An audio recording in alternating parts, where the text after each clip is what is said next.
When are you guys gonna stop self-sabotaging? Because I see too many people going into destructive behaviors, bad relationships, bad food as well, and it's just not helpful.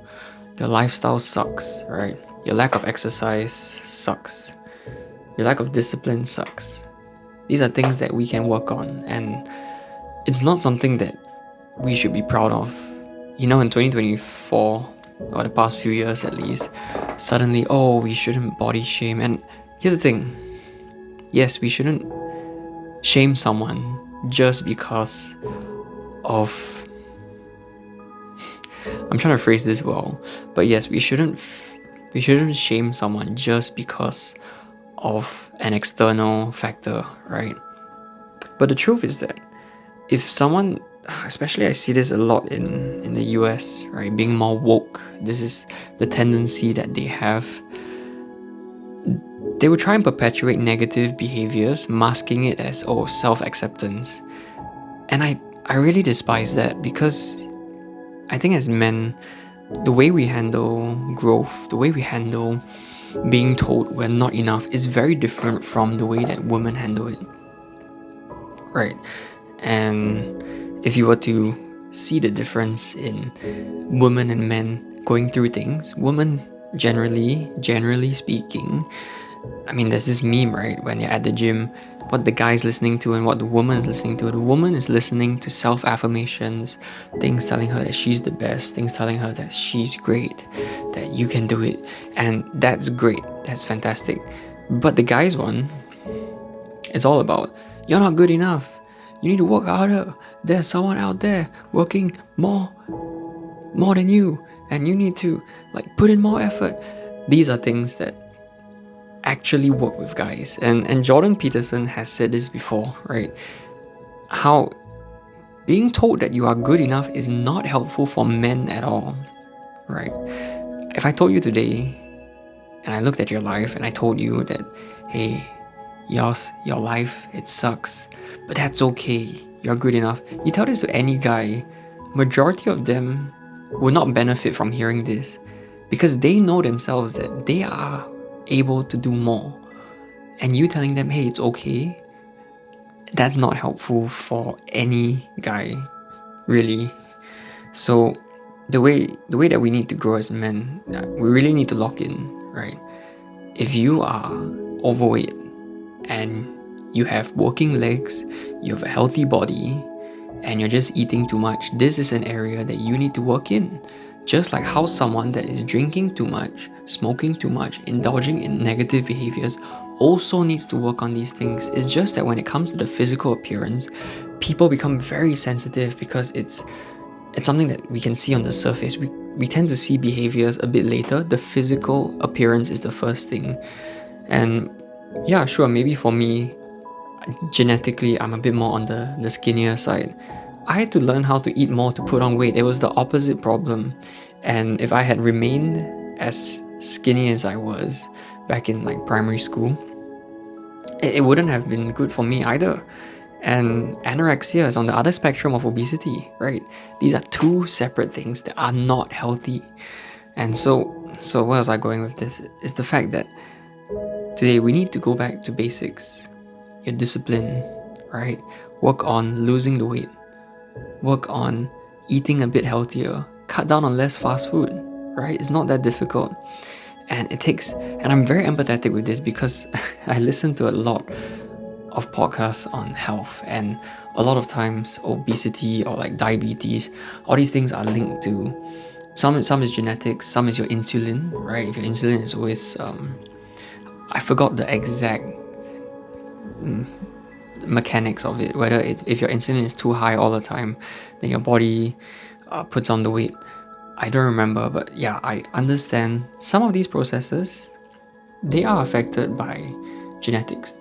But I would say a good 60-70% can be changed by things you can work on. Your health, your diet, behaviors, basically anything you can behave, basically anything that you can do differently. Genetics is only part of the problem. Yes, it might be harder, but you can always try and work towards it. Just like how some people have a propensity for addiction, right? People that have, I believe people with ADHD generally struggle with having more impulsive personalities, and they fall into very dopamine-inducing behaviors, that things like gambling, right? Always bing, bing, bing, bing.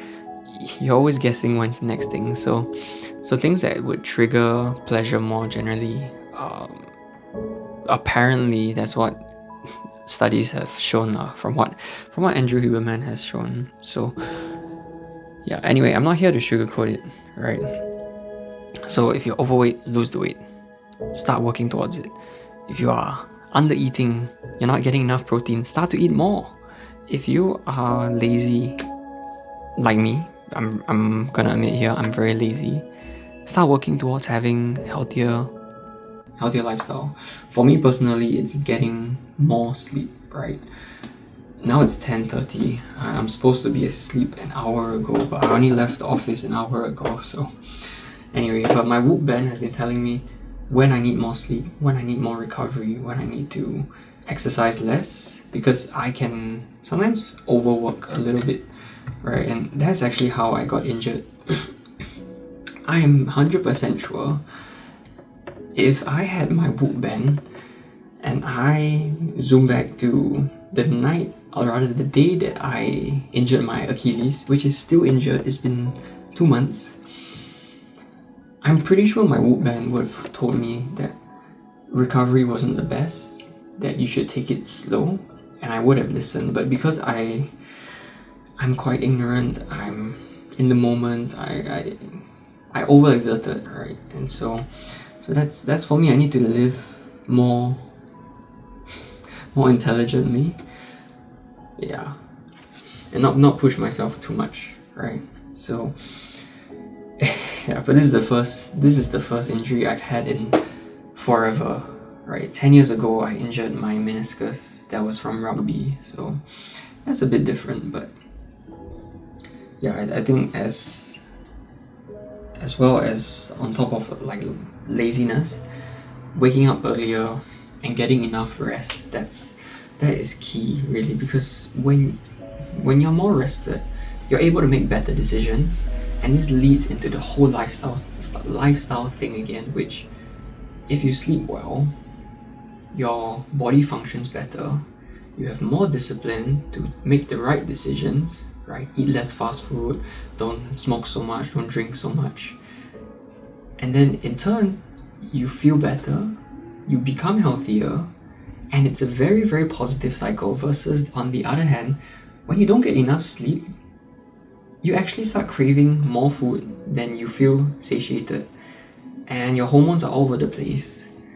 You make bad decisions, you eat bad foods, they make you feel worse, and then your sleep gets affected, and it's a negative cycle again. And what's the common denominator? Good sleep. Sleeping earlier, sleeping in a dark room, having blackout curtains, right? Having a cool room, which I'm very blessed to have aircon and all these things by myself. I know some people have to share. So if you can, do what you can to get good sleep. And I guarantee this is an area that I'm personally working towards. So you're not alone in this. This is for everyone. Right? And just know that also when you go to bed, you're not gonna fall asleep immediately, and you're not asleep throughout the whole night. In fact, if you're sleeping, or if you're in bed for 8 hours, it's very, very likely that you only have about 7 hours of sleep. Because there's something called sleep efficiency, and this can be improved, right, as time goes on, but you can almost never get 100% sleep efficiency. You can get great recovery, you can get great deep rest, but your sleep efficiency is something that it's always going to be there, because you might hear noises here and there. You might be startled, wake up in the middle of the night to a nightmare, maybe you need to use the washroom and pee or what. These are things that will affect your sleep. So do what you can. If you can't get blackout curtains, get eye mask. If you can't use like white noise, and just use like the ear, what's this, a whole box of them, earplugs, and yeah, I guarantee that just simple thing will benefit you a lot. I guarantee it, right? And I posted a video on Instagram about how going a year without fast food, going a year without alcohol, a year without chocolate, this really shaped a lot of my current lifestyle habits in a better way, right? Because I don't drink alcohol, or I didn't back then, like for the whole year. My sleep improved, right? Because I wasn't eating fast food, I did not have as significant afternoon crashes or feel so groggy compared to other friends, right? And the no chocolate one, that one it's just because when I start eating chocolate, can become very impulsive and end up eating the whole bar, which gives me a stomachache, makes me feel disgusting because it's sugar, it's oil, it's not good for you. So I had to give that up, and now I'm at a very, very balanced place where even today I had like a few chocolate almonds. After a while, I just felt like, actually, this is not good, and I was able to, I just refrained from it, right? And that's because I slept well and I had good recovery. I could make the decision, but you put a bunch of chocolates when it's like 3 a.m., I'm like hungry, I have no food around me, no healthy food. Yeah, I would definitely just indulge and consume the whole box. So going back to the start, like I said, fix the simple things that you can, right? Right, the 3 common ones, everyone at the start of the new year: lose weight, get more fit.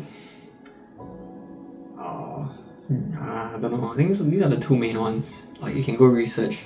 I don't know the exact stats on that, but it's one of those. It's both of those, but there's one more. Yeah, so regardless, I think 2025, it's gonna be a good year. I have this feeling, and I've learned a lot from the previous year. I spent like a few hours, almost half the day yesterday reflecting, another few hours today reflecting, and just trying to come up with a system that I can stick with for the coming year. I still don't have anything like concrete, so I won't want to share, because until it's solidified, I don't think it's gonna be helpful.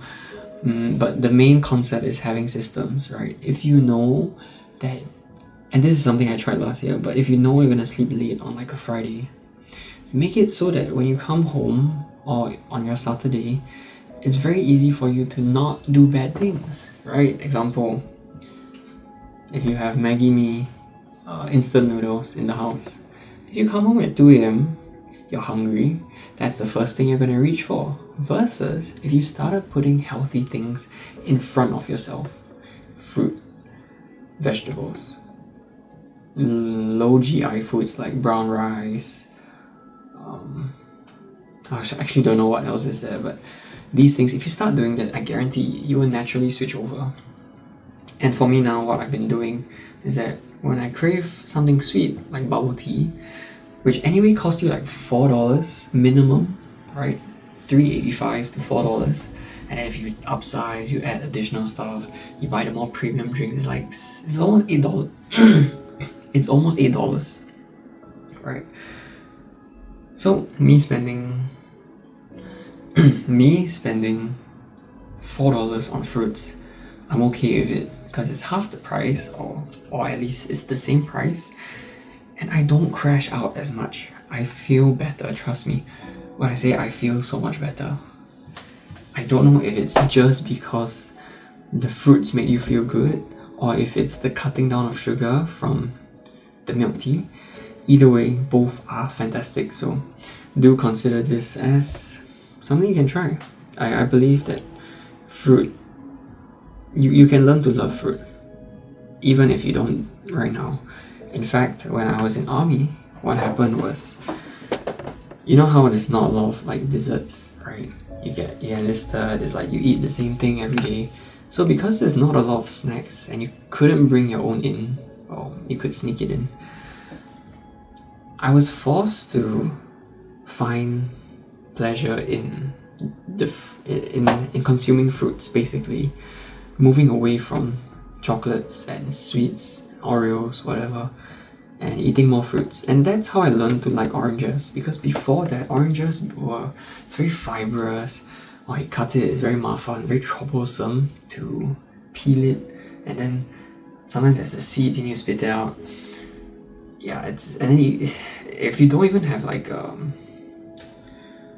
do you call it, a knife to cut through, peeling it with your fingers can also be a bit troublesome. So anyway, long story short, through repetitive eating, I was like, hey, actually oranges are pretty sweet. There's fiber and tastes great, and I feel good. Wow, it's cold, it's refreshing. So just put things in your proximity that are healthy, right? For myself, I put my water bottle, 1 liter. So when I wake up, I go and I drink water. It's right in front of my face, next to my alarm clock, right? No joke. So what's so hard? Yeah. Go back to basics, right? And to share just one more thing that I'm doing to move forward is that I'm time blocking a lot more. Just turning on my alarm. I'm time blocking a lot more and being very intentional with my time. I'll share a bit more in the next episode about defending your time a bit better, but just don't let random people go into your life and take control of your time. And what I mean by that is, if someone wants to hang out with you and you don't feel like hanging out with them, don't do it just because you feel obligated to. Right? Of course, okay, there's social norms, there's being polite and everything. I'm not saying don't do that, but prioritize yourself if you have other better things to do. I've mentioned for myself that this year gaming is gonna be the least of my priorities, right?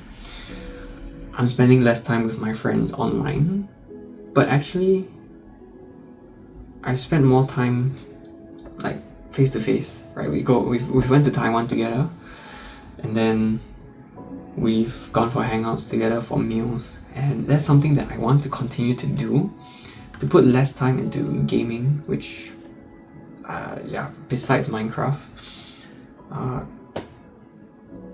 put more time into real experiences that are more tangible, right? Going overseas, going for meals, having that communication and intentional time, right? Don't just do something because you feel obligated to, right? I think part of me, if I'm being honest, can feel like, hey, my friends are inviting me for a game. I've been playing with them for the past few years, since COVID, so 4 years ago, right? Why stop now? But I need to realize that growing is part of the process. And friends that say you've changed are friends that just don't know how to say you've grown, right? As long as you're doing the right things. Don't commit some crime, then people say, hey, you changed, bro. Like, yeah, like, no. If you're growing, you're going to the gym more, meditating, getting into health, and then they say that, then fine, valid, okay? So, anyway, I want to wrap this up with a summary again of today. Go back to the basics. Start planning your time better. And make it easy to do the difficult things. Meaning, if you hate going to the gym, or if you hate running, put out your sportswear on the floor, so when you wake up, you see it. It's very easy. So something I've been doing is weighing myself every day, because I want to make sure that I'm not gaining too much weight unnecessarily. But if I'm trying to bulk, which I kind of am now, again, I'm going to Bali, so I'm not trying to put on too much weight. In fact, I'm just trying to maintain. Then I need to weigh myself so I can track myself. And that goes back to the time blocking, which if I can track what I'm doing every single day, I need to send in my report later, I'll be more aware. And if I'm more aware, I can be more conscious of it. And whatever you track and measure starts to become more on top of your head, firstly. But it also becomes... There's this quote: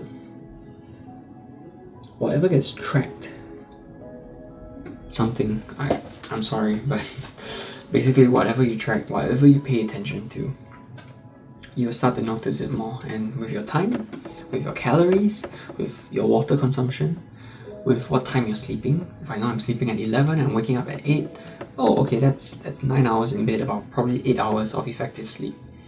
Yeah, not the best, but anyway, track what you can, because what you track becomes managed. So again, that's not the quote.